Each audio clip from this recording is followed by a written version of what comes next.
Hi සුබ දවසක් යාළුවනේ. අද මම හිතුවා පැන්සල් සිතුවම් කලාවේ ඉතිහාසය ගැන ඔයාලට පොඩි හැඳින්වීමක් කරන්න. ඔයාලා දන්නවද අපි මේ පාවිච්චි කරන පැන්සල් අපිට හම්බ වුණේ කොහොමද කියන එක තමයි අද මම ඔයාලට කියලා දෙන්න බලාපොරොත්තු වෙන්නේ මේ වීඩියෝ එකෙන්. මේ පැන්සල් වලට මේ වෙනකොට වසර 400ක වගේ ලොකු අතීත කාලයක් තියෙනවා මේ පැන්සල් වලට.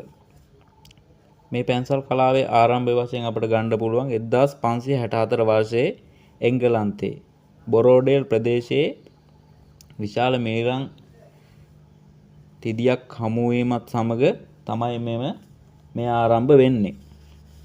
මේවා මුලදී මිනිස්සු හිතලා තියෙන්නේ කළු පැහැති ඊයම් වර්ගයක් කියලා තමයි හිතලා තියෙන්නේ. මේ පැන්සල් කියන නම අදටත් භාවිතා වෙන්නේ ඒ නිසා.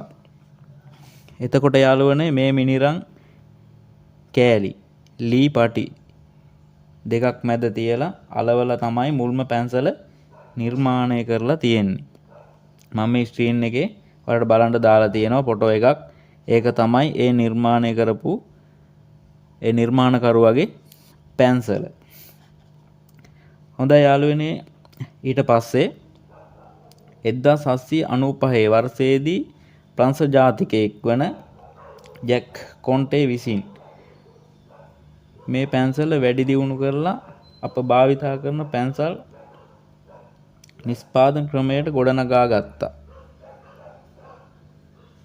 ඔහු මිනිරන් කුඩු මැටි විවිධ ප්‍රමාණවලින් මිශ්‍ර කරලා පුච්චලා විවිධ තද ගතියෙන් යුත් HB වැනි විවිධ පැන්සල් වර්ග නිර්මාණය කරා. ඕක තමයි යාළුවනේ පැන්සලේ ඉතිහාසයේ පොඩි කොටසක් මම ඔයාලට කියලා දුන්නේ. තව පොඩි දේවල් තියෙනවා. එහෙනම් යාළුවනේ ඕක තමයි පැන්සලේ ඉතිහාසය. පොඩි වෙලාවක් හරි මාත් එක්ක රැඳලා හිටියට ගොඩක් ස්තුතියි. තව කෙනෙක්ට බලන්න, තව කෙනෙක්ට පොඩි හරි දෙයක් ඉගෙන ගන්න මේ වීඩියෝ එක ෂෙයා කරන්න. එහෙනම් thank you.